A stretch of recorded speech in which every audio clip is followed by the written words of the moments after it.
حضرت عمر بن خطاب رضی اللہ عنہ بیان کرتے ہیں، ہم ایک روز رسول اللہ صلی اللہ علیہ وآلہ وسلم کی خدمت میں حاضر تھے کہ اس اثناء میں ایک آدمی ہمارے پاس آیا جس کے کپڑے بہت ہی سفید اور بال انتہائی سیاہ تھے۔ اس پر سفر کے آثار نظر آتے تھے، نہ ہم میں سے کوئی اسے جانتا تھا، حتیٰ کہ وہ دوزانوں ہو کر نبی صلی اللہ علیہ وآلہ وسلم کے سامنے بیٹھ گیا اور اس نے اپنے دونوں ہاتھ اپنی رانوں پر رکھ لیے اور کہا، محمد صلی اللہ علیہ وسلم، اسلام کے متعلق مجھے بتائیں۔ آپ صلی اللہ علیہ وآلہ وسلم نے فرمایا، اسلام یہ ہے کہ تم گواہی دو کہ اللہ کے سوا کوئی معبود برحق نہیں، اور یہ کہ محمد اللہ کے رسول ہیں۔ نماز قائم کرو، زکوٰۃ ادا کرو، رمضان کے روزے رکھو، اور اگر استطاعت ہو تو بیت اللہ کا حج کرو۔ اس نے کہا، آپ نے سچ فرمایا۔ ہمیں اس سے تعجب ہوا کہ وہ آپ سے پوچھتا ہے اور آپ کی تصدیق بھی کرتا ہے۔ اس نے کہا، ایمان کے بارے میں مجھے بتائیں۔ آپ صلی اللہ علیہ وآلہ وسلم نے فرمایا، یہ کہ تم اللہ پر، اس کے فرشتوں، اس کی کتابوں، اس کے رسولوں اور یوم آخرت پر ایمان لاؤ، اور تم تقدیر کے اچھا اور برا ہونے پر ایمان لاؤ۔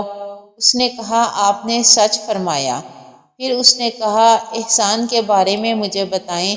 آپ صلی اللہ علیہ وآلہ وسلم نے فرمایا، یہ کہ تم اللہ کی عبادت اس طرح کرو گویا تم اسے دیکھ رہے ہو، اور اگر تم اسے نہیں دیکھ سکے تو وہ یقیناً تمہیں دیکھ رہا ہے۔ اس نے کہا، قیامت کے بارے میں مجھے بتائیں۔ آپ صلی اللہ علیہ وآلہ وسلم نے فرمایا، مسئول اس کے متعلق سائل سے زیادہ نہیں جانتا۔ اس نے کہا، اس کی نشانیوں کے بارے میں مجھے بتائیں۔ آپ صلی اللہ علیہ وآلہ وسلم نے فرمایا، یہ کہ لونڈی اپنی مالکہ کو جنم دے گی، اور یہ کہ تم ننگے پاؤں، ننگے بدن اور تنگ دست بکریوں کے چراغوں کو بلند و بالا عمارتوں کی تعمیر اور ان پر فخر کرتے ہوئے دیکھو گے۔ حضرت عمر رضی اللہ تعالیٰ عنہ نے فرمایا، پھر وہ شخص چلا گیا۔ میں کچھ دیر ٹھہرا، پھر آپ صلی اللہ علیہ وآلہ وسلم نے مجھ سے پوچھا، عمر، کیا تم جانتے ہو سائل کون تھا؟ میں نے عرض کیا، اللہ اور اس کا رسول بہتر جانتے ہیں۔